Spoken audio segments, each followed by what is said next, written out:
تو نماز کے وقت بیت اللہ ہی کی طرف رخ کرنا ہوگا۔ یہاں اللہ تعالیٰ نے سمت کا لفظ استعمال فرما کر اس طرف بھی اشارہ کر دیا ہے، انسانوں کے لیے، انسانیت کے لیے آسانی پیدا فرما دی ہے کہ کعبے کی طرف رخ کرنے کا مطلب یہ نہیں کہ 100% کعبے کی سید میں ہو، بلکہ اگر سمت وہی ہے تو کعبے کی طرف رخ کرنے کا حکم پورا ہو جائے گا۔ اور انسان آج کل تو اپنے بہترین ذرائع استعمال کر کے صحیح سمت آسانی سے معلوم کر سکتا ہے، لیکن پہلے ایسا نہیں تھا، ایسی کوئی فیسیلیٹیز اویلیبل نہیں تھی۔ لیکن اس دور میں اس طرح سے تھا کہ اگر آپ اس رخ میں کھڑے ہو گئے، چاہے وہ بالکل 100% سیدھ میں نہ بھی ہو، تو نماز قبول ہو جائے گی۔ اور جب تک بیت المقدس قبلہ تھا، یہودی یہ حجت کرتے تھے کہ دیکھو ہمارا دین برحق ہے، اسی لیے یہ لوگ ہمارے قبلے کو اختیار کرنے پر مجبور ہوئے ہیں۔ اور مشرکین مکہ یہ بحث کرتے تھے کہ مسلمان اپنے آپ کو حضرت ابراہیم علیہ السلام کا متبع کہتے ہیں، لیکن مگر انہوں نے ابراہیمی قبلے کو چھوڑ کر ان سے سنگین انحراف کر لیا ہے۔ اب جب کہ قبلے کی تبدیلی میں جو مصلحت تھی وہ حاصل ہو گئی، اور اس کے بعد مسلمان ہمیشہ کے لیے کعبے کو قبلہ قرار دے کر اس پر عمل پیرا ہوں گے، تو ان دونوں کی حجتیں ختم ہو جائیں گی۔ البتہ وہ کٹ حجت لوگ جنہوں نے اعتراض کرتے رہنے کی قسم ہی کھا رکھی ہے، وہ تو باز نہیں آئیں گے، نہ ان کی زبانیں بند ہوں گی۔ لیکن مسلمانوں کو اس آیت میں کہا جا رہا ہے کہ مسلمانوں کو ان سے خوفزدہ ہونے کی قطعاً ضرورت نہیں ہے، اور انہیں اللہ تعالیٰ کے سوا کسی سے نہیں ڈرنا ہے۔ اللہ پاک فرما رہے ہیں کہ میرے سوا کسی کی پرواہ نہ کرو، اور اللہ تعالیٰ کی ہی یہ شان ہے کہ اس سے ڈرا جائے اور اس کے سوا کسی کی پرواہ نہ کی جائے۔ اور اس لیے کہ میں تم پر اپنی نعمت تمام کر دوں، یعنی اللہ تعالیٰ اپنا دین اور شریعت کو ہر لحاظ سے مکمل کرنا چاہتے تھے، اس لیے یہ حکم نازل ہوا۔ اور نعمت سے مراد امامت اور پیشوائی کی نعمت ہے، جو بنی اسرائیل سے لے کر امت مسلمہ کو دی گئی، تاکہ اب ساری انسانیت کو اللہ تعالیٰ کے راستے اور نیکی کے راستے پر چلانے کی خدمت اس امت کے سپرد کر دی جائے، اور تاکہ تم ہدایت یافتہ بن جاؤ۔ تفسیر سعدی حوالہ نمبر 188/1 ہے، اللہ تعالیٰ سے ڈرنے والوں کو ہی ہدایت کا رستہ ملتا ہے۔ اللہ تعالیٰ نے اپنے بندوں پر رحم کرتے ہوئے ہدایت کے اسباب آسان فرما دیے ہیں، اور ہدایت کے رستوں پر چلنے کے بارے میں آگاہ فرما دیا گیا، اور ان کے لیے اس ہدایت کو پوری طرح واضح کر دیا۔ ان میں سے ایک طریقہ یہ بھی ہے کہ اللہ تعالیٰ اہل عناد کو حق کی مخالفت پر مقرر کر دیتا ہے، چنانچہ وہ حق کے بارے میں جھگڑتے ہیں، جس سے حق کی نشانیاں اور علامتیں ظاہر ہو جاتی ہیں، اور باطل کا بطلان ثابت ہو جاتا ہے، اور یہ چیز واضح ہو جاتی ہے کہ باطل کی کوئی حقیقت نہیں۔ اگر باطل حق کے مقابلے میں کھڑا نہ ہو تو بسا اوقات اکثر مخلوق پر باطل کا حال واضح نہ ہو، اشیاء اپنی ضد سے پہچانی جاتی ہیں۔ اگر رات نہ ہوتی تو دن کی فضیلت کا اعتراف نہ ہوتا، اگر قبیح اور بدصورت نہ ہو تو خوبصورت کی فضیلت معلوم نہیں ہو سکتی، اگر اندھیرا نہ ہو تو روشنی کے فوائد کو نہیں پہچانا جا سکتا، اگر باطل نہ ہو تو حق واضح طور پر ظاہر نہیں ہو سکتا۔ اس پر اللہ تعالیٰ ہی ہر قسم کی تعریف کا مستحق ہے۔ بے شک اس آیت میں اللہ پاک نے انسانوں کو صرف خود سے ڈرنے کا حکم دیا ہے، اور یہ سمجھایا ہے کہ کسی اور انسان سے ڈرنے کی ضرورت نہیں، کیونکہ انسانوں کے ڈر کی وجہ سے انسان بے چینی، اضطراب اور پریشانی، خوف میں مبتلا ہو جاتا ہے، اور اللہ تعالیٰ سے اس کا تعلق درست نہیں رہتا۔ لیکن اگر یہی خوف اللہ تعالیٰ کا ہو تو اللہ تعالیٰ کے خوف سے انسان برائیوں سے رکتا ہے اور سکون پاتا ہے۔ خوف الہی ہر قسم کی مصیبت سے نجات کا ذریعہ ہے۔ خوف الہی سے اللہ تعالیٰ کی رضا، اس کی رحمت، مغفرت اور جنت حاصل ہوتی ہے، اور اللہ تعالیٰ سے خوف رکھنا اس بات کی ضمانت ہے کہ انسان کو ہر دوسرے خوف سے بے نیاز کر دیا جائے گا۔ کتنا خوبصورت تحفہ ہے ان لوگوں کے لیے جو صرف اللہ سے خوف رکھتے ہیں، کہ ان کو ہر طرح کے دوسرے خوف سے بے نیاز کر دیا جاتا ہے۔ لہٰذا صرف اور صرف اللہ سے ڈرنا ہے، اور کوئی انسان کسی دوسرے انسان کو ایک ذرہ برابر فائدہ یا نقصان نہیں دے سکتا جب تک ہمارے رب کا حکم نہ ہو، تو اس لیے ہمیں صرف ڈرنے کی ضرورت اپنے رب سے ہے۔ اب ہم اللہ تعالیٰ کی توفیق اور مدد کے ساتھ سورہ بقرہ آیت نمبر 151 کا ترجمہ اور تفسیر دیکھیں گے۔ شروع کرتے ہیں سورہ بقرہ آیت نمبر 151 کے ترجمہ سے۔ جیسے کہ ہم نے بھیج دیا ہے تمہارے درمیان ایک رسول خود تم میں سے، وہ تلاوت کرتا ہے تم پر ہماری آیات اور تمہیں پاک کرتا ہے اور تمہیں تعلیم دیتا ہے کتاب اور حکمت کی، اور تمہیں تعلیم دیتا ہے ان چیزوں کی جو تمہیں معلوم نہیں تھیں۔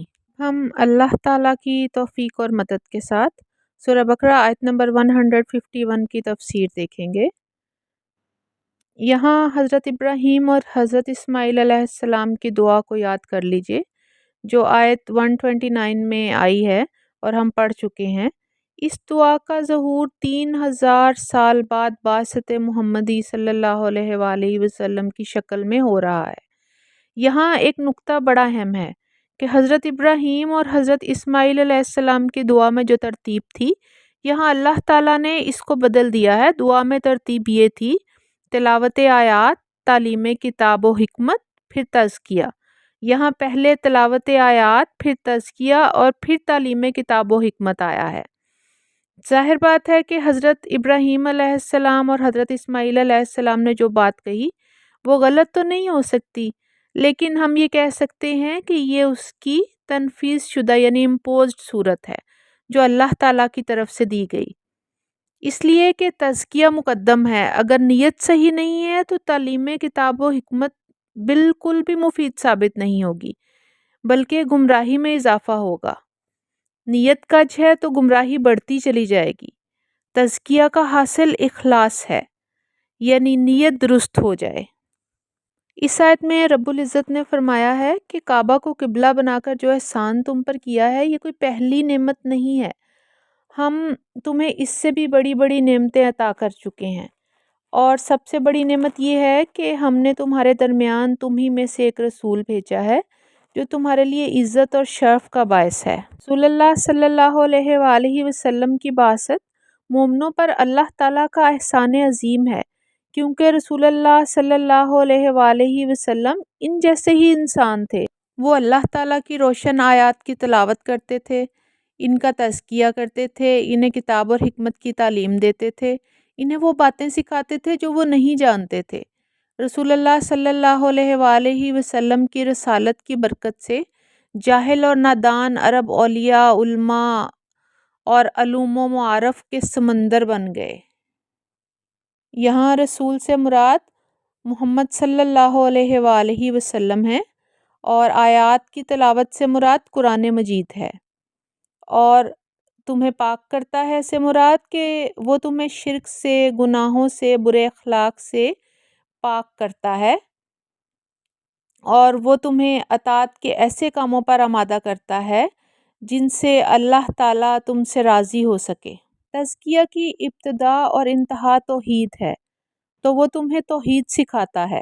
آیت کا اگلا حصہ ہے: اور تمہیں تعلیم دیتا ہے کتاب اور حکمت کی، یعنی وہ آپ کو حکمت کی تعلیم دیتا ہے اور زندگی کے ہر طرح کے معاملات میں اللہ کی رضا کو پانے کے لیے جو کچھ محمد صلی اللہ علیہ وآلہ وسلم نے کیا وہ سب سنت ہے، اور ہمارے لیے اس کی پیروی لازم ہے۔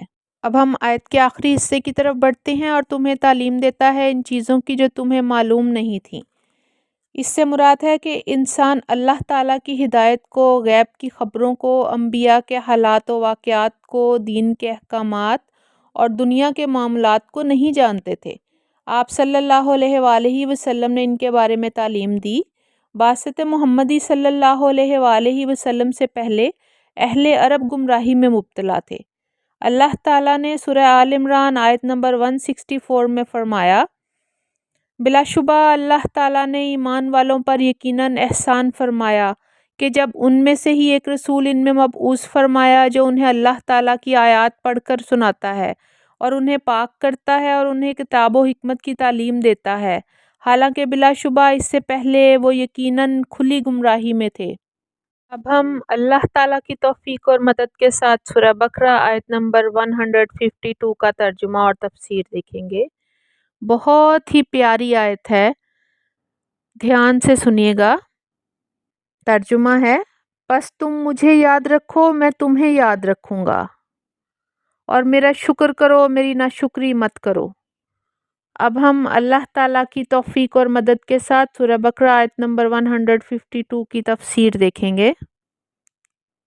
پس تم مجھے یاد رکھو، میں تمہیں یاد رکھوں گا۔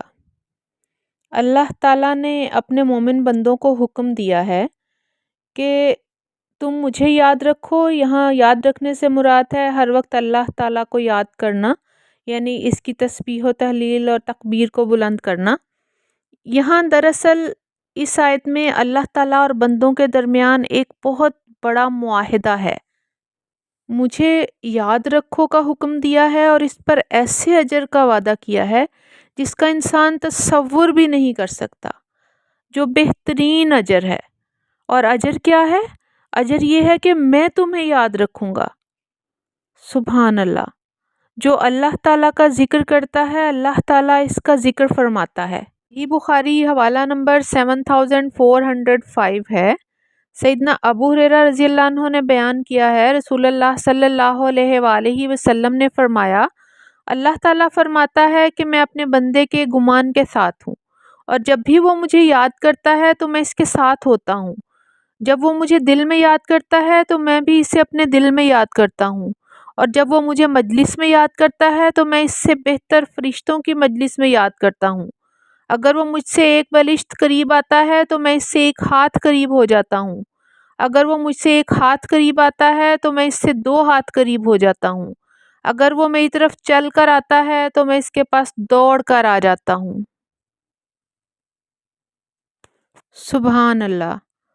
دل خوش ہو گیا یہ حدیث سن کر۔ کتنا آسان ہے کہ اللہ پاک اپنی محفلوں میں ہمارا ذکر فرمائیں۔ اس کے لیے ہمیں کیا کرنا ہے؟ ہمیں اپنے رب کو یاد کرنا ہے، اچھی محفلوں میں اپنے رب کا ذکر کرنا ہے۔